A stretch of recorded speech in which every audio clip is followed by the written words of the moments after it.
معصوم پڑھ سکتا ہے، علی پڑھ سکتا ہے۔ صفین میں تیر لگا، پنڈلی آر پار، کھینچنے لگے، تکلیف تیز ہوتی ہے تو انسان ہے علی، درد نہیں ہوا، تکلیف نہیں ہوئی، کیا انسان کامل نہیں تھے علی؟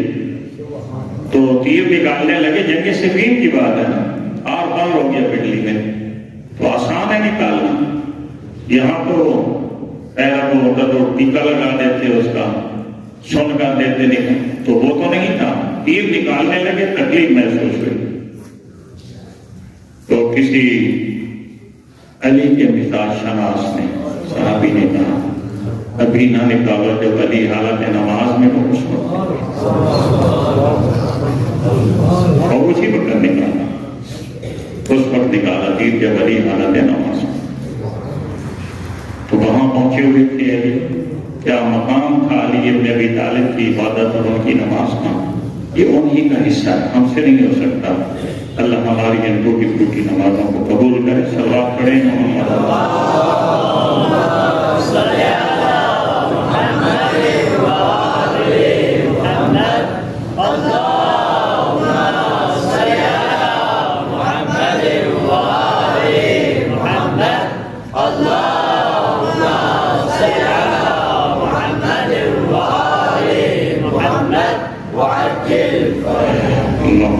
اعوذ باللہ من الشیطان الرجیم، بسم اللہ الرحمن الرحیم،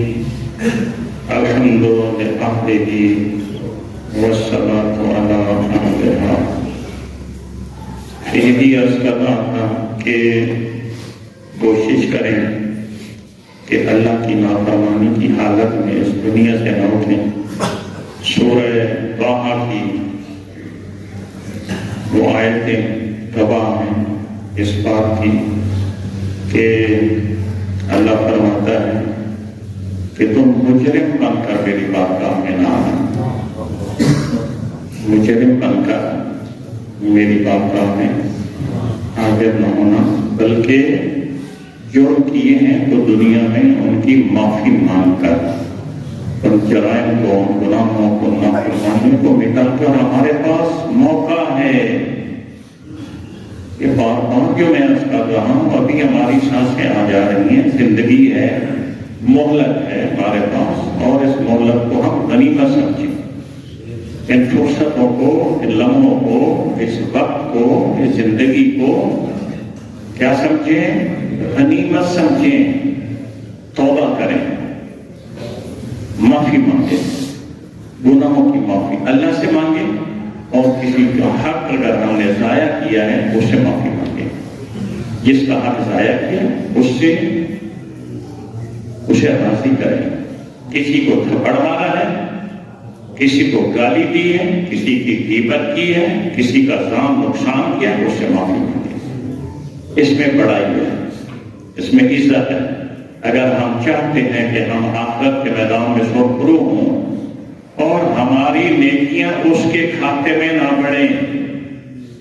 اور اس کے گناہ ہمارے کھاتے میں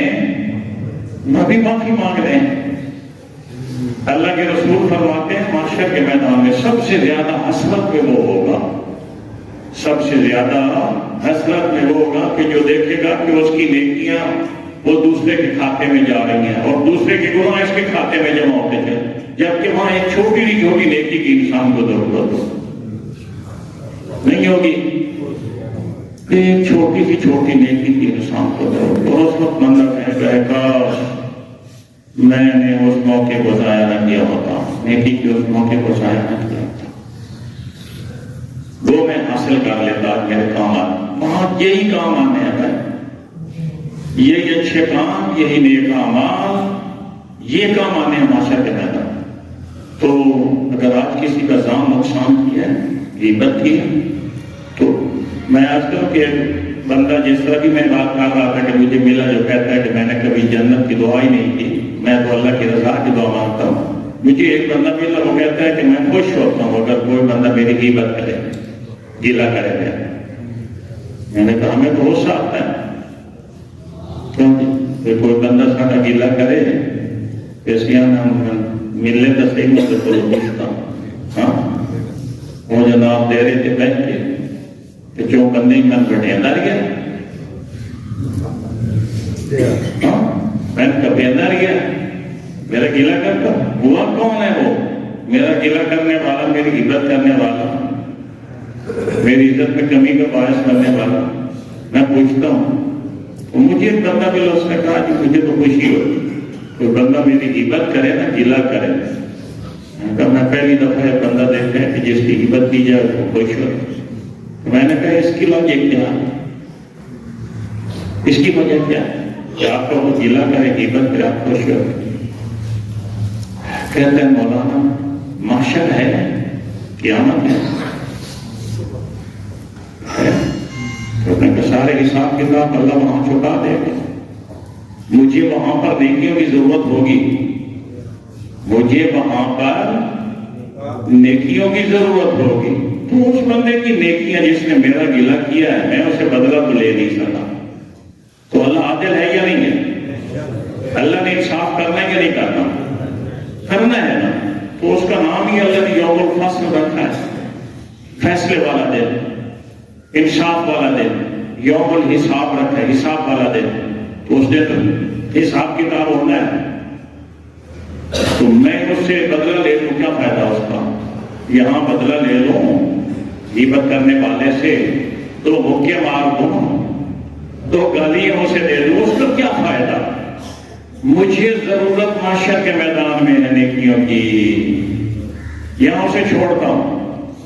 معاشر کے میدان میں اس کی نیکیاں اللہ میرے نامہ اعمال میں انصاف کے تقاضے پورے کرنے کے لیے کرے گا میرے نام اعمال کرے گا جو پیدا ہو جائے اس کی لاجک سمجھ میں آئے اور اگر اس کی نیکیاں نہیں ہوں گی اتنا ہی وہ برا ہے اس کی نیکیاں نہیں ہوں گی تو میرے گناہ تو ہیں میں کو معصوم ہو کے تو نہیں کروں گا تو میرے گناہ چھٹ جائیں گے میرے گناہ اس بندے کے نام اعمال میں لکھ دیے جائیں میرے گناہ والا پلڑا ہو جائے گا اگر نیکیاں ہیں اس کی تو میرے نام اعمال میں آئیں گی نیکیوں والا پلڑا بھارا ہو جائے گا بھاری ہو جائے گا اور اگر وہ نیکی اس کے نہیں ہے تو میرے نام اعمال والا گناہوں والا پلڑا ملک ہو جائے گا مجھے فائدہ ہو جائے گا مجھے معاشر کا فائدہ چاہیے دنیا کا فائدہ مجھے نہیں چاہیے کچھ لوگ ایسے بھی ہیں کہ جو اس طرح سوچتے ہیں یہ کون لوگ ہیں یہ بامعرفت لوگ ہیں جن کی ساری نظر معاشر کے میدان پر ہے جن کی ساری نظر اپنی آخرت کی زندگی پر ہے صبح میں قرآن کی ایک آیت کو پڑھ رہا تھا کہ یہ تمہیں جو کچھ دیا گیا ہے نا جو کچھ تمہیں یہاں دیا گیا ہے یہ زینت الحیات الدنیا یہ دنیاوی زندگی کا ساز و سامان ہے اور اس کی کوئی حیثیت نہیں ہے اللہ نے تمہارے لیے آخرت میں اس سے کہیں پڑھ کر تیار کر رکھا ہے اگر تم اس کو حاصل کرنا چاہو ساری دنیا سارا یہ کوٹھیاں یہ بنگلے یہ لیٹسٹ ماڈل کی گاڑیاں یہ خوبصورت بیویاں یہ اچھی رہائشیں اچھے کھانے اللہ کہتا ہے لاکھ حیات الدنیا یہ جتنا کچھ بھی ہے یہ دنیاوی زندگی کا ساز و سامان ہے اور دنیا کی زندگی کے متعلق فرمایا انما الحیات الدنیا لعب و لہو یہ سب کچھ جو ہے کھیل تماشا تو کھیل تماشا تو ہے اب 66-67 سال میری عمر گزر گئی ہے 67 سال عمر میری ہونے والی ہے تو ایسے ہی گزری جیسے ہوا کا چونکا آپ کی کیسے گزر گئی پتہ ہی نہیں لگا 60 سال گزر گیا پتہ ہی نہیں لگا اور پھر باقی جو ہے چند روز ہیں وہ اللہ کے علم میں ہے کوئی بندہ نہیں جانتا یہ 60 سال ہوا کے جھونکے کی طرف گزر گئے ہیں تو کیا خیال ہے کہ پچھلی زندگی جو بالکل کم باقی رہ گئی ہے جس کا علم اللہ کو مجھے نہیں ہے تو یہ سب لوگوں کی زندگی ہے میرا بھائی اسی طرح ہے جو دن گزرتا ہے نا وہ کسی نے کہا تھا کہ میں بڑا بڑا ہو رہا یعنی کہ اب ایک دن گزرتا ہے بڑا ہو رہا پہلے اتنا تھا پھر تو بامار صاحب نے کہا جو دن گزرتا ہے تو چھوٹا ہو رہا ہے، وہ تیری زندگی جتنی بھی ہے اس سے کم ہو رہا ہے، بلکہ تمہیں 50 سال جینے ہیں نا، جو دن گزر رہا ہے وہ تیری زندگی کو کھا رہا ہے، ختم کر رہا ہے تیری زندگی کو۔ تو تو چھوٹا ہو رہا ہے، تو کہتا ہے میں بڑا ہو رہا ہوں، زندگی تیری گھٹ رہی ہے، کم ہو رہی ہے۔